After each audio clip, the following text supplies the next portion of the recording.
Hello, everyone. Kathy Caprino here, and thank you so much for joining me today. I truly hope that you love the show and find it helpful in making the changes you long to. Speaking of that, I'm so excited to open the enrollment of the fall session of my 16-week Amazing Career Project course today. This session, which starts October 18th, teaches mid to high level professional women the 16 most essential steps to building a rewarding, joyful, and successful career with the respect and recognition you deserve. Through the 4 months of the course, you'll get 16 jam packed instructional videos, 16 live group coaching calls with me, 16 tailored homework assignments to move you forward fast, an amazing online support network of members to help you, my hand-picked collection of premier resources for additional support, plus great lifetime discounts to my private coaching programs and events, and 7 great bonuses, including a $500 early bird savings and 75% discount off the foundational level training of my new course, The Most Powerful You. Truly, it's a fantastic investment in you and your career, and there's nothing to lose and so much to gain. I hope you'll join me this fall. Visit amazingcareerproject.com for more information. Hello, everybody. Welcome to another episode of Finding Brave. So happy you're here. And I am so excited to talk about today's topic. You know, you hear me say this probably every week, but I run this as if I'm in a class with my guest because my guest has so much to teach us, you, the listeners, me. And today is absolutely no exception. And we are so thrilled to have Jason Marc Campbell with us today. Jason, thank you for coming from Bali late at night to join us. I'm so grateful to have you here. Well, with the beauty of technology, I didn't need to leave my house. But yes, I am calling in from Bali, and it is later in the evening. But I would want to make sure everybody listening to be assured that that does not mean I'm low on energy, and I still have a lot to share. So I'm excited to be here. Well, Thank you, Kathy. we know that everyone's going to see that and hear it. Thank you. So we are talking about how to sell with love, and I've added in how to love doing it. So, you know, it's two ways. I think it's such a two-way street. It's, you know, we're giving with love, but we're also loving it. So I know I was just talking to Jason before. I've come a long way with sales. In the beginning, it was I think what you're going to talk about, what most people struggle with. It feels icky. I remember doing webinars and they were free, but in the end, I would be pitching something.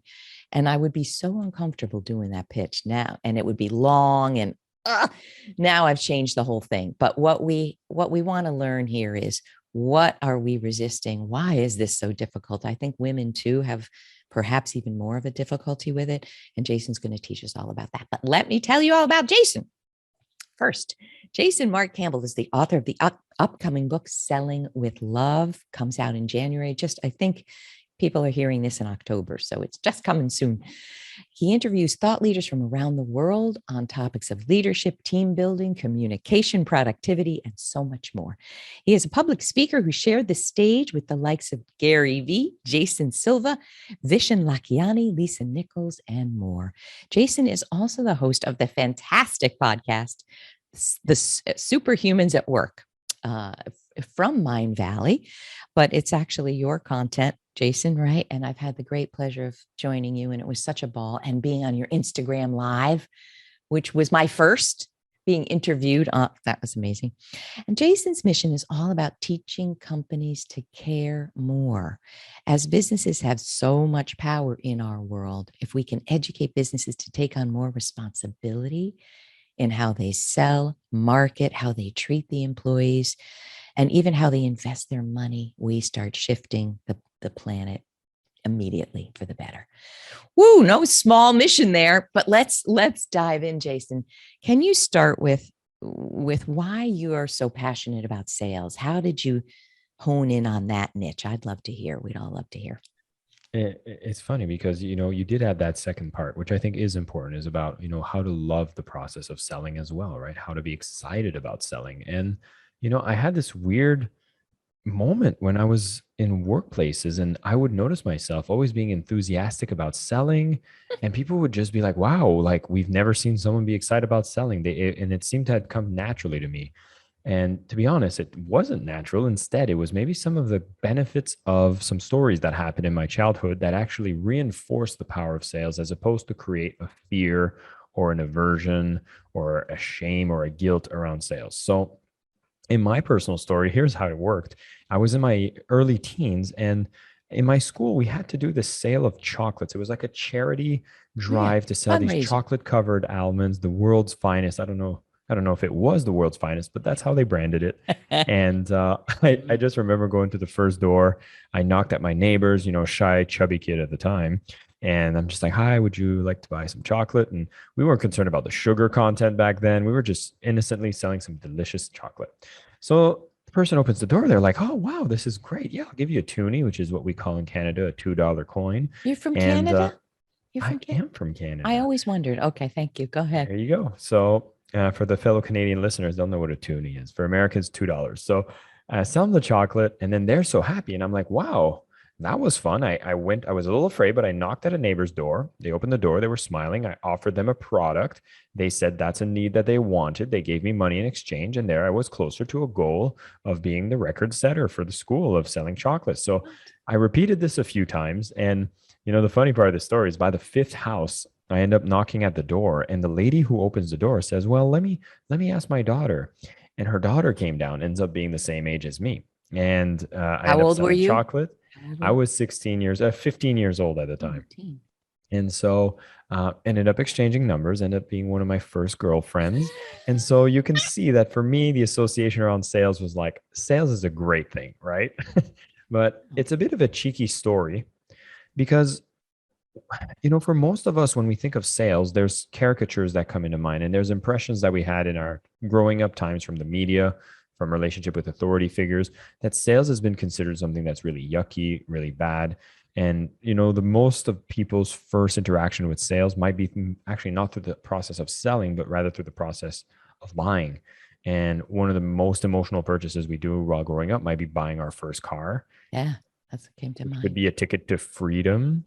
And if you're buying your first car and ends up being a used car, because obviously we're under a budget, you're not dealing with some of the best sophisticated salespeople. So the used car salesman is such a powerful caricature of a negative sales experience. And a lot of people can relate to it, whether it's themselves or someone they know.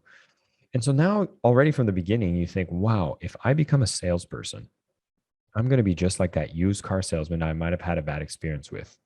And so I see that there's a lot of blocks that starts from there where, Right, forget even loving sales. Most people here despise it, right. disgust it, find it yucky, and want no association with it. And I don't know if that's something that relates to you, Kathy. Well, I got to ask you this because I'm already floored. My kids, excuse me, are 20. What are they? 24 and 27, and they sold things. Girl Scout cookies. And I think they were younger, and I think when a young person comes to your door, and I'm not sure they even did door to door, but when a little person comes, you're typically kind. But Jason, these days, I don't think everybody is very kind to the young person that comes to the door selling. So I just have to ask you, you didn't have one snarky response in the beginning? I mean, when I you mean, did that, nobody was like, I don't know, thanks, dear. well, this might be a Canadian thing, right? I was from a small village in Canada. So maybe, again, things that just stacked and reinforcing a positive experience at my Yes, early childhood, right? Because I would think if you're more in an urban area, then they get harassed. Nobody wants any right. solicitation, even if you're a child, right? But again, if that was your experience in the Girl Scouts, Boy Scouts, again, you're thinking sales is awful. The person slammed their door in my face. They hated me. I don't want to be hated.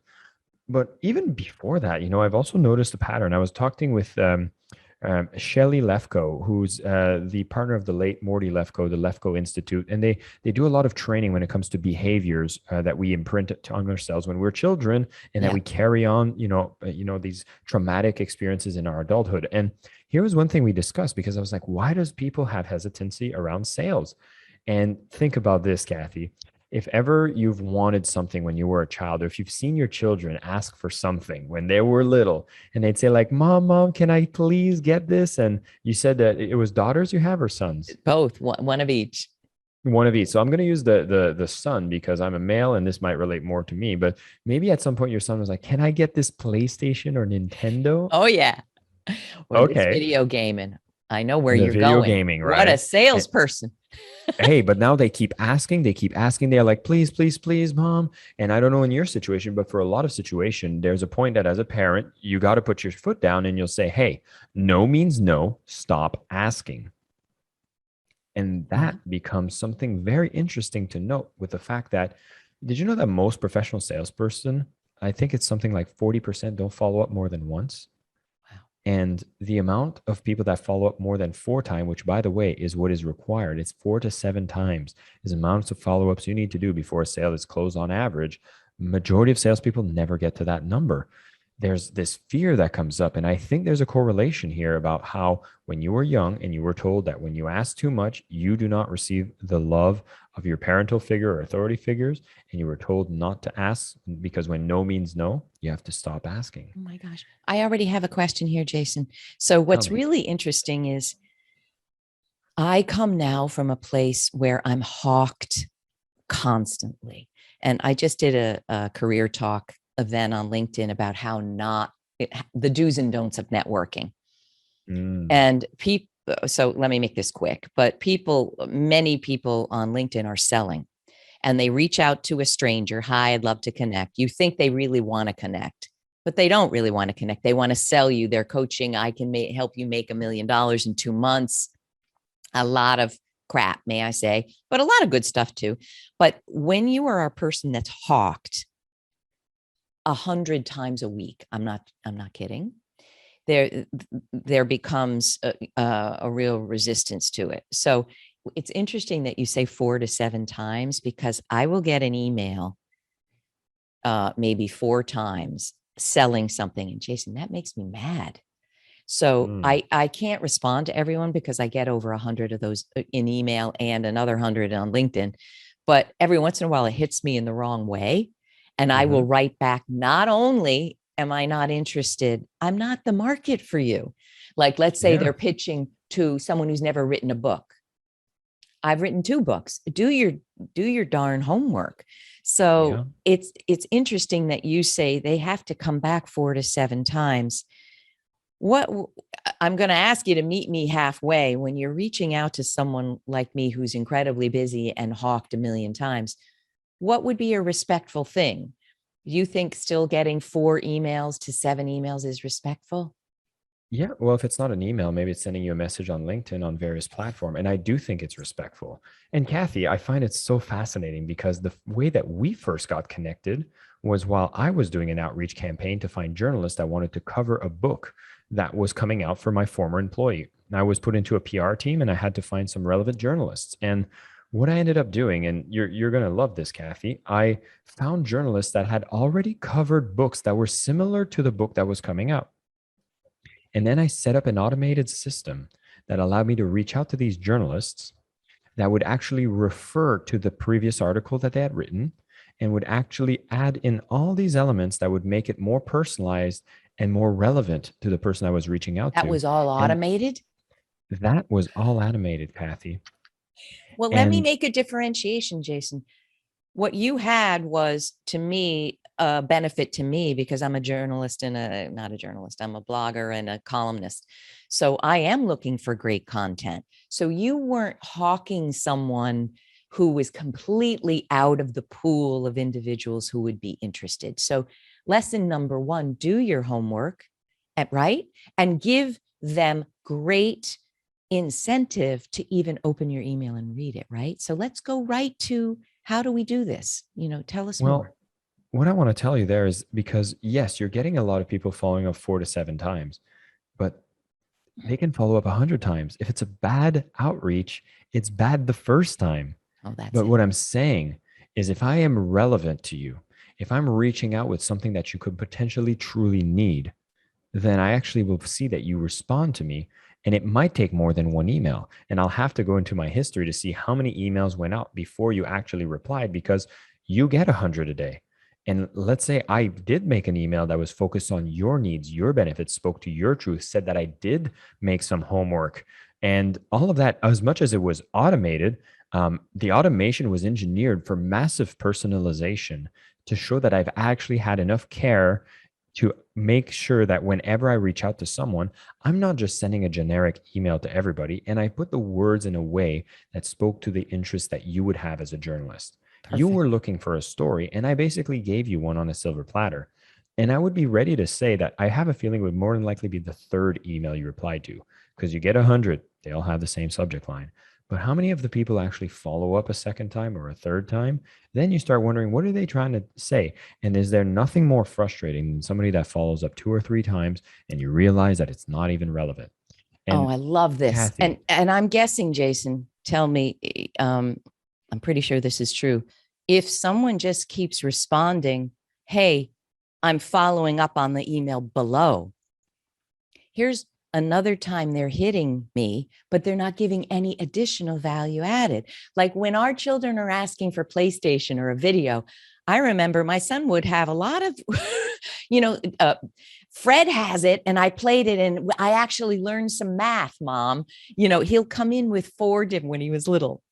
yeah. You don't just keep hitting someone with the same line.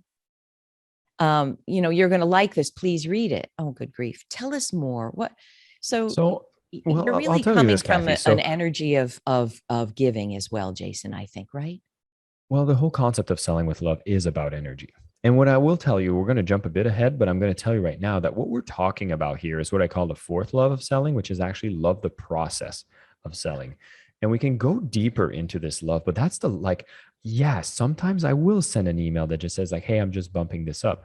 Because just like your son would ask for a PlayStation, sometimes he'd be like, Mom, is this week a good week for a PlayStation? And you'll be like, no. And you're like, okay. Then they'll come with another angle.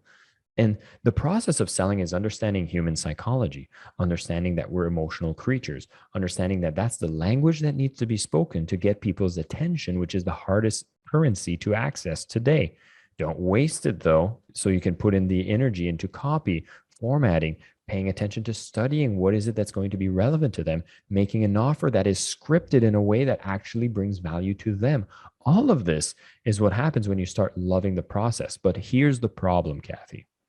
People that are in sales often just fall in love with the process, but forget to fall in love with the impact, the client, or the product, which are the Oh, first loves in selling.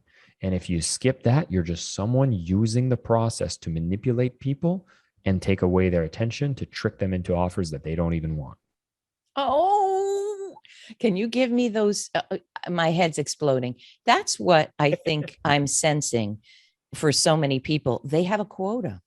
They don't give a hoot who it's serving, what it's, and obviously you're a terrible salesperson if you don't care what you're selling and you don't care about the benefit. But although I'm sure the truth is there are people that may hit their quota not caring, but it's not sustainable as a living, as a right. But tell us, what are those 3 that we need to Well, I'll have? walk you through them. So, people listening, if there was a bit of a suspense for what the 5 loves of selling are, let me lay them out for you so you know. The Wonderful. first love is love the impact. And Impact. this is the impact of whatever it is that you do in a sales activity. What's going to be the impact for the person you sell to? What's going to be the impact for the community, the world? Like if you're scaling these transactions multiple times, like for example, I could sell Kathy into some of my business consulting services, but it's not just about the benefits that I would give to you growing your business. I would think bigger and say, if I work only with ethical businesses that bring value to the world, the more people I consult, the more I'm going to make the world a better place by making these ethical businesses thrive, survive. And I have to say, for me, one of my passions is, or passions, it's more like a contribution. Like in my goal setting, there's one of the contributions I want to make in the world. And one of those is that I've went through a terrible sales experience where I was a victim of a scam. It was one of those real estate investing seminars, and the gurus brought me along and said their cousin was going to fund all the deals. And when I had all the offers on the table and they recorded my testimonial, that cousin disappeared and I was stuck with a ton of properties under contract. Oh no. the long story of this, or the short story of this long one, is I went through some interesting times, but I was able to fix everything in the process. I became very knowledgeable in the field. My health took a toll, my mental health took a toll, and I was able to change the situation to make things better. But I went and realized that one of the contributions I want to make is I don't want, I'm going to use the word douchebag sales and marketing people to thrive. I think the ethical businesses need to learn the tools that allow them to stand out and be the ones that thrive. And so I have this in the back of my mind every time I sell. Of course, I have enthusiasm when I go to sell. And one thing I want to add to this love the impact is don't forget to like love for yourself. Like there are things you want for yourself. You do deserve abundance. And if you're selling in this way while caring about the impact, you should be the one that attracts the most energy. And this energy can be in the form of money or whatever currency is most valuable to you. I love it. You know, Yeah. I said to you before, I have gotten to when I say enjoy sales, I don't view it as sales. I view it as I have something that has come from my heart that I believe very strongly will change people's lives.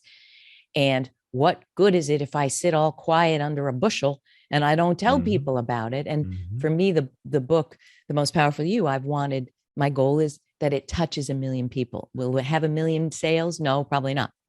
But I think that, you know, I'm listening to you saying, is that how I approach it? But and I think it is. But one thing I just want to highlight when we talk about the impact, I love that I'm hearing you say two things, let two sides of it. Let me make sure if I'm understanding. So if I am selling my upcoming newsletter or a course, I hang tight with what I believe this course can do for you and how I know it can. And I just hang with that story that this is for your benefit, right? But you said this other part, which I think women really struggle with. How do I put this? Why not allow me to be prosperous in the doing of the work that makes a difference? I wonder if maybe that's the part that so many people struggle with, that maybe they've gotten over the hump that what they're selling is truly valuable. But do you think, have you seen in your work and research that part of it is maybe they don't feel worthy of it? Well, Kathy, you're stealing some words from my mouth here because one of the things you will realize is the last love in selling with love is self love. Oh, tell us about I this. know. Tell us about Self how love that gets is in the way or doesn't, that or always gets in the way because there seems to be a part of us that when we're so mission driven, we feel like we need to be a martyr to push our message forward. And so you'll be more likely to get on conversation, say, I'm going to offer a discount. I'm going to just take away my portion so that I can push this. It's like imagine being an artist, right? And this is what gets really tough for people. Imagine you're an artist that do these paintings, and let's say you want to sell them $5,000 a piece. And someone walks up to you and says, "Oh, I want to buy your painting, but I can only pay 1,000." Your incentives are strange now because you're like, I don't want my art to sit on a shelf. I want it to go to a beautiful home, but they only want to pay me 1,000. And so you're in a position where you'll compromise on the energy exchange and decide to offer a discount. But what I really want people to understand, especially in a business transaction, like if you're an artist, I often suggest people to get agency because your incentives are way too lined up for you to discount yourself. But if you're offering coaching, I know there's a lot of coaches that listen to your show or any kind of consultant or hmm, in any business, really, you have to remind yourself that if you're mission driven, if you're an impact driven entrepreneur, then every time you discount yourself is hmm, you're limiting the potential energy you can reinvest within your business. And that includes within your own self-care, your own development. You're cutting your mission short. Like let's say one client you discount by 20%. That extra 20% that you could have collected could have went into some more marketing, could have went into some better technology, could have went into improving the service delivery. And so now you've cut your mission. And part of that mission means that you need to be highly functional, highly efficient, and the best hmm. person that you can be to be able to bring that mission forward. And so you should not compromise on that. And, I've been in Mindvalley for a long time, and it is a personal growth education company. And, this is something that we're all facing. I mean, I think it's the ultimate journey of our time on earth is to rediscover this enoughness. Marissa Peer was one of our authors, and she always talked about the biggest plague for humanity is everybody feels like they're not enough. But instead, when you start realizing that maybe I am enough, I do deserve this. You do set time for your routines and things that bring you in your best shape. And when you go and negotiate, here's what I love the most about when you go through these 5 loves of selling is when you get to the table, the cost is not for discussion because the value is so overwhelming. Yeah. I love it. I mean, I love it. If I know the amount of value that I'm going to deliver because I've truly taken the time to understand you, which again, I'm leading into the second love here, which is loving the client. And the true way to show love to someone is to understand them. So if I love I've it. taken the time. Oh, go ahead. Oh, go ahead. Go ahead. I want to amplify a few things and be practical because a lot of small business owners and coaches and consultants are listening. I want to say this. I absolutely agree 100% with what you're saying. And in order to be truly effective in how you are selling, your pricing has to be right. And a lot of times it isn't. And I know I've been too low and I've been too high, honestly, for the market that I have. I've had consultants say, triple the prices, double the prices. Yeah, that's fine if you have a different funnel and if you have a different model. And if you have, if Amazon is paying, because you're working with their senior vice president of marketing, money's no object, right? So pricing has to be right. And that is not easy to figure out. But when you get it right, yes, it's 5,000. For me, it's $750 an hour right now. That's how it is. But I do want to say this for people. I know that if I experience this challenge, millions do. I never just wanted to work only with wealthy women. That isn't my goal. So for me, I look at what other things can I give? If someone can only pay $20, I have something for them. If they can only pay 1,000, I have something for them. I have courses, I have free training. So another way to work this, sales isn't in a vacuum. It's the whole organic part of how you show up to deliver value, right? So I would ask you all to think about, who do I really want to serve? If it's only wealthy people, fine. But that wasn't what I wanted. I wanted to serve millions of people. Well, then have products and services that fit an enormous array of budgets, right? Thirdly, really know your audience. And one pricing model and approach or sales approach is not going to work for every audience. It isn't, right? And finally, I do want to say this. I've discounted in these situations. I have made it a commitment that quarterly I'll do a talk for free. But it fits a certain category. It's going to be a large organization that impacts globally women. That's or the Diana Award, for instance, which was one of the most rewarding things I've ever done in my whole life. But it's pro bono. So I think it's not that you can't ever discount, but it needs to be consciously done. It needs to be part of your mission that once a quarter, I will give in this way because that makes me feel good. But if I get 3 offers to do that in a quarter, I have to say no. What do you think about all this, Jason? Does that make sense? It all does make sense. And one thing I want to maybe stress on that is when I say don't give a discount, if there is a possibility that you give a discount, it's not just for the sake of a discount. There must be a purpose. And this is what I love that you elaborated for people, because if you decide to do a talk, it's not that you're doing a free talk, it's that you've understood that the value of that, if it's a personal goal, that's fine. But more often than not is because there's going to be a strategic goal that is non-monetary for doing a certain activity. That's right. This could be a brand association. This could be because you're in front of an audience that could generate some future business. And another model that could be more interesting for people that you say serve only the wealthy. And I'll use my consulting firm, for example. Like I charge $50,000 for a 3-month consultation process. Oh. And I bring all the best people to help with the leadership development, the strategy, and the revenue growth. And so for me, $50,000 does not become accessible for the majority of people. But what I've decided in my company is that I want to be able to serve the people that are growing. So I have 2 distinct customers that I seek to understand.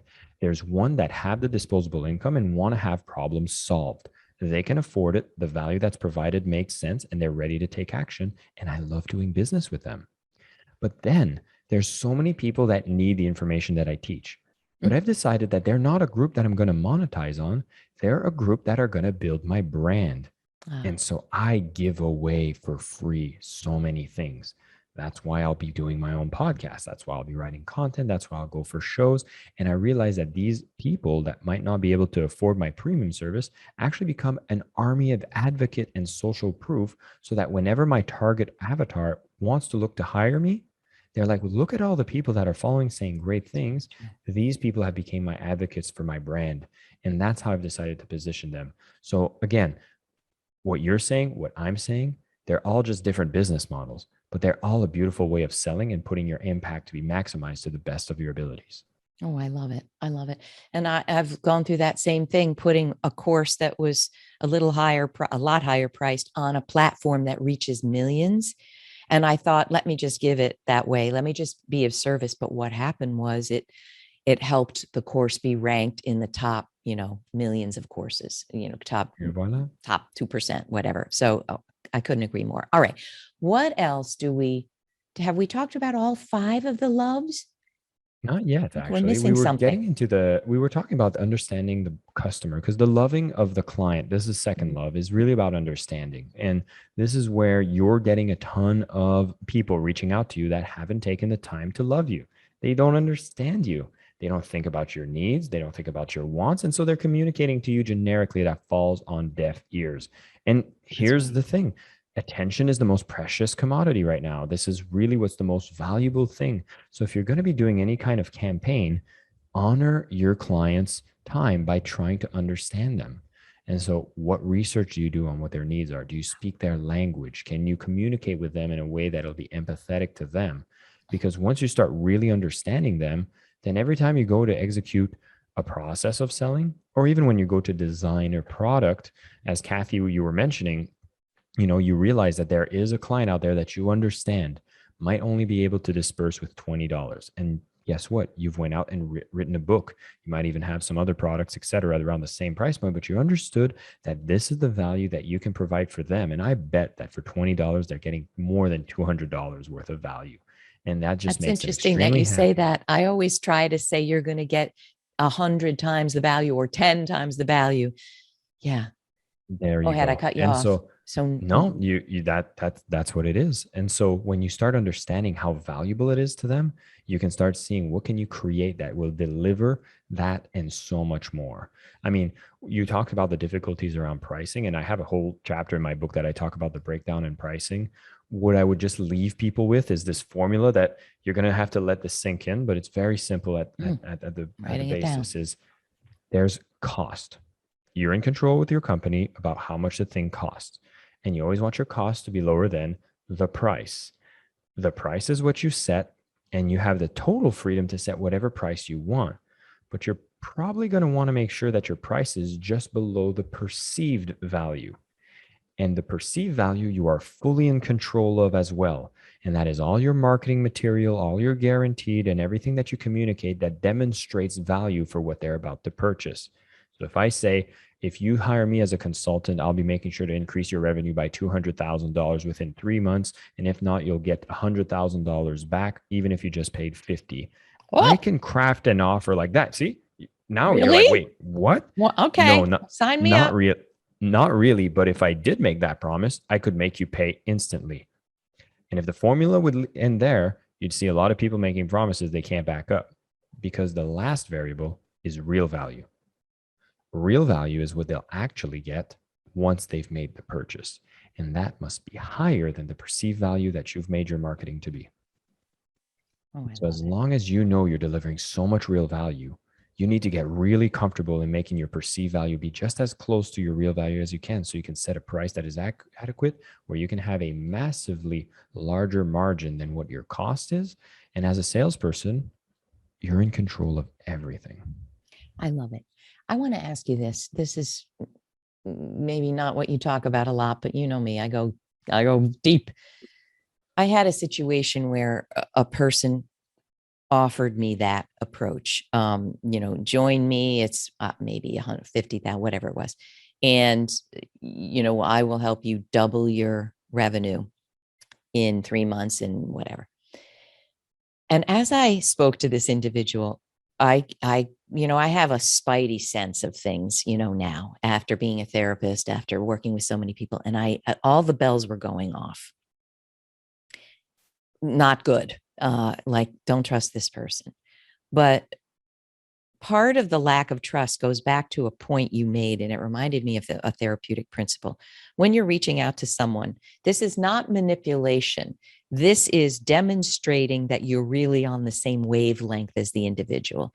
And part of that is the language you use. Like in therapy, we learned if you come to me and you're swearing like a truck driver, and I want to build trust with you, I might start swearing a little more. It's not to manipulate you. It's so that you consciously and unconsciously go, oh, she gets me. She's like me, right? And it's truly not to manipulate. It's to try to develop a bond that, in therapy, if you don't have a bond, if you don't have trust, forget it. But with this individual, everything she was saying was turning me off. All you have to do is raise your prices by double. And she hadn't even looked at my materials, hadn't even assessed what I was offering. Now, what kind of person is going to tell someone, and they haven't even looked at what the work is, that you can just double your prices? I'll tell you what kind of person it is. Tell me. It's someone who loves the process but doesn't love the client. That's right. I had no language for understanding that, but I felt like I needed to take a shower afterwards. Mm-hmm. It felt slimy to me. I felt used. So that's really helpful for people to vet people who are selling to them. And are there any other cues you can give people? What, Jason, you're rare. Let's face it. You come from the heart. You also, in sales, you also do something that I love to amplify. You've turned your mess into a message. You've been raked over the coals by someone who cheated you. And you are turning that mess into a message in that you want to do the opposite in the world. And therefore, I trust you because you have empathy for what it is to be rooked, what it is to be gypped and hurt. But are there any other cues people can have to know, am I dealing with someone who has the 5 loves of sales, or am I not? What else do we need to know? Well, already what I think is great, and it's a byproduct of why I do this work, is when you start learning to be a better salesperson by selling with love, you also become a better buyer. Because as I'm walking you through this, like, imagine the next time you go make a purchase, you can start asking the question, how much does this person love the impact they're making? How much do they love me as their client? How much do they understand me? How much do they love the product, which we haven't talked much about, but how much do you love the product is a key thing within loving your sales. And so as you have now this parameter that you can start judging people that are selling to you based on how much they love the impact, the client, the product, you can look at the processes they use. And for process, I'll give you a litmus test. This is kind of like, if you're selling, you can use this. And if the person's selling to you, you can use it as like, I don't like this, and be okay with not liking this. And it's the rabbit out of the hat magician technique. It's cute, but it works. So imagine you go to a magic show, right? Magician gets on stage and he's like, I'm going to show you how to make this rabbit disappear. And then they use a hat, they take a rabbit, they put it in, they tap it twice, and then they show you the rabbit's gone, and everybody's amazed, right?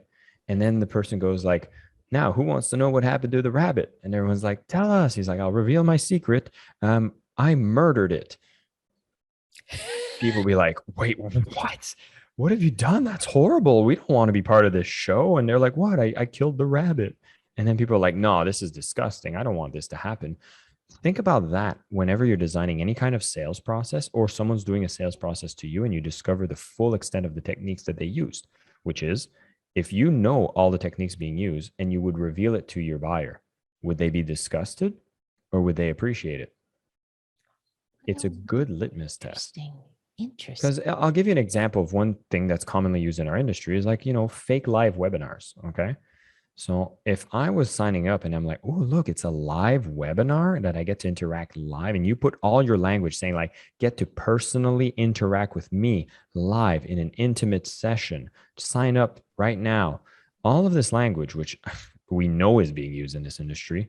And then when you get there, you're using Ever Webinar or whatever technology that does automated webinars that look like they're live, but it's all fake generated comments. And you're maybe the only person there, but it looks like there's 1,000 because the social proof of that makes you convert more. I know how this all works. And if I tell the buyers, by the way, that webinar you just went through, you were the only one, depending on what you're selling and how you sell to the person, if you think they'd be disgusted by that, you shouldn't be doing it. Oh, I so love it.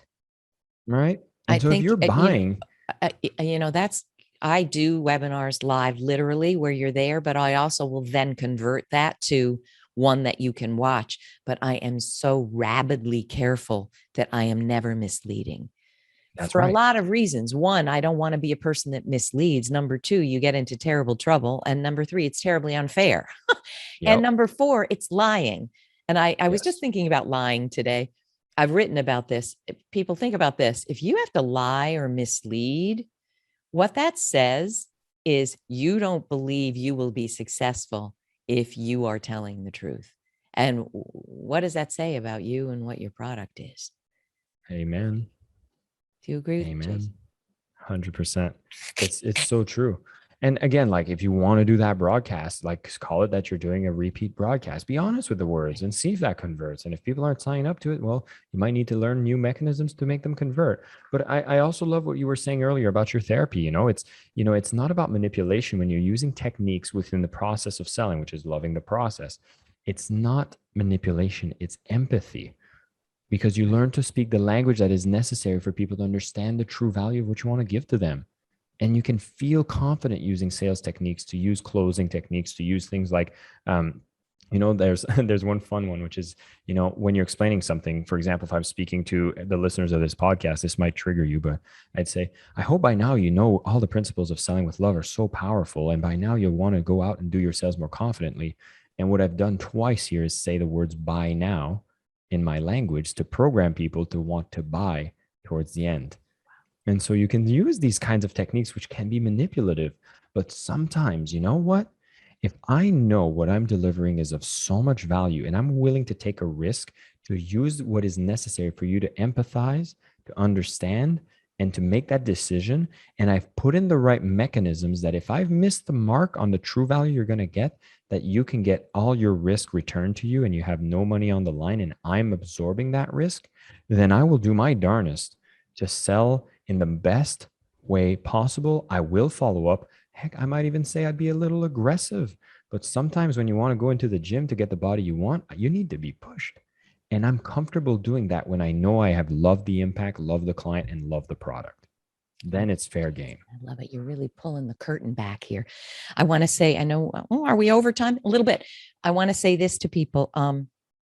I read recently somebody instructing that when you're writing a sales-oriented newsletter, for instance, watch what you're at, the call to action. So they were saying, don't say check it out, say register now, buy now, whatever.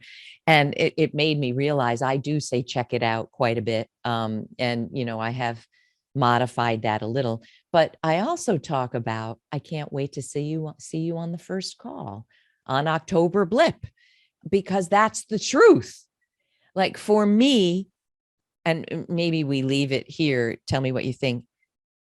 For me, I want to always tell the truth, because, even in therapy and energy healing, there's something called a muscle test, where if you put out your arm, right, and someone asks you a question and you tell the truth, and the exercises keep your arm strong, it's strong. If you even say, what's my name? And I give you a false name, Susie, I can't keep the muscle strong. It's crazy. I have more power when I'm telling truth as I see it. So tell the truth, people, but do it in a way that is going to be a call to action that's going to motivate people. Any remainder thing there, Jason? Well, I think it's a perfect segue to just add a little more to the one love I think we neglected, which was love the product, which there's a big saying in the industry that says fake it till you make it. And I don't think that's correct. I actually think the proper saying is don't fake it, make it. Just Oh, make it awesome. you have so many things at your disposal to make it better. And I want to just give a practical tool that people can use and walk away. And I think that'll be great for anybody who struggles with how much value they think they're giving and they feel like they have to discount to feel better about their offer. And as I would tell anybody who's got already something to offer, let's say it's like you mentioned, $750 an hour, right? It's easy. Whatever's your current hourly rate or product price, whatever it is, add a zero to it. Imagine it was $7,500 an hour or whatever your product is. And now reverse engineer that. What would it look like if I could charge that much? What could I add? What could I offer? Would it be that I'm flying into their office to do a live workshop? Would it mean that I would prepare a ton of research beforehand so that they would come more prepared? Are they going to receive a report after the consultation that they'll be able to use for 3 years? Go crazy. Because when you discount, you're coming from a fear mindset, which is not coming from a place of love. But when you add a zero to it, you are forced to be in an energy of creation. And the energy of creation is abundant. And then when you have all these ideas that have come out of this brainstorm, you can start thinking, what could I put together that I'd feel confident with? And is my price still $750 or did it go up a little? Oh, I love it. I love it. Right? I need to say this because I want to be clear, and I think it builds on what you're saying. Then I'm going to let you go. While I have an hourly rate in mind, I don't quote that. I create packages. There's a 1 session, a 3 session, a 6 session, and a 12-month session. And the price reflects that, right? But what I think is finally really important about your 7,500 versus 750, what a lot of coaches, a lot of small businesses don't do is when I look at their services, I don't see packages and I don't see any difference between the packages that they do have. I'm going to help you build a better career. Really? Show me what you're going to do in 3 sessions. Walk me through what is the difference between the 12 session. And if you can't do that and you don't know that, you have to do more work on the product. You have to understand and dimensionalize what the heck am I giving here? And why should they go for the 3 versus the 12? Would you agree with that? Does that kind of relate to exactly what you're talking about? You nailed it. Oh my, well, at least I think I do have the 5 loves of sales. How do we call it? The 5 loves of sales. I have them, but I know that I can grow in each of them. Jason, it's fantastic.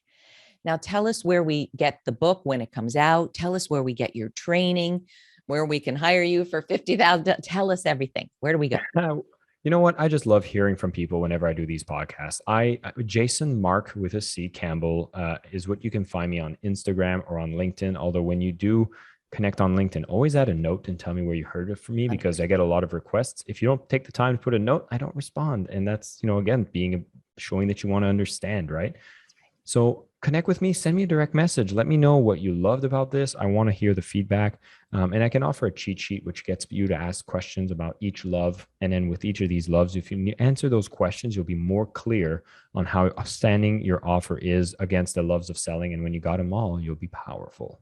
Jason, really, I've talked to a lot of people around sales, and I don't think they go deep enough. It's really at the heart. Who am I in the world? What is my value and how can I bring that out? And if you don't get to those internal blocks, forget it. And you have done that. So everybody, we can't wait to hear from you and give us the hard stuff too. Okay, I tried this and it didn't work. Let us help you with this because I know as someone who for 16 years has had my own thing and struggled with this, there's a lot we need to grow in. And the first piece is loving ourselves, as you said, Jason. Thank you. All right, people, we want to hear from you. We hope you're inspired now to go and sell, or maybe there's another word we can use. No, use sell. I want to bring love back to the word sell, selling. It's a beautiful world. It makes the world go round. We should all use it without any shadow. There you go. What could be better than that? That's a tweetable. Thank you, my friend. Thank you so much, Jason. Come back soon. And everybody have a wonderful week, and we will see you next time. Hi, everyone. Kathy here. And I'd love to share that we have a really big milestone coming up November 4th. It's our 200th episode of Finding Brave. It's because of you that we've reached this milestone. And I'm personally so very grateful to each and every one of you who are such loyal fans of the show and for helping us rank in the top 1.5% of over 2.6 million podcasts. Wow. In honor of our 200th episode, we're thrilled to introduce a new feature of the show. Starting now, we're accepting audio submissions of your most burning questions around careers, leadership, personal development, or business growth that you'd like me to answer right here on the show. Please submit your questions at findingbrave.org/ask-Kathy. We'll be selecting as many as we can to play on the show, and I'll be giving you my personal take on those questions. Going forward, we'll dedicate one show a month to answering the great questions you submit. I hope you find this a helpful feature. Thank you again for tuning in, and have a wonderful week.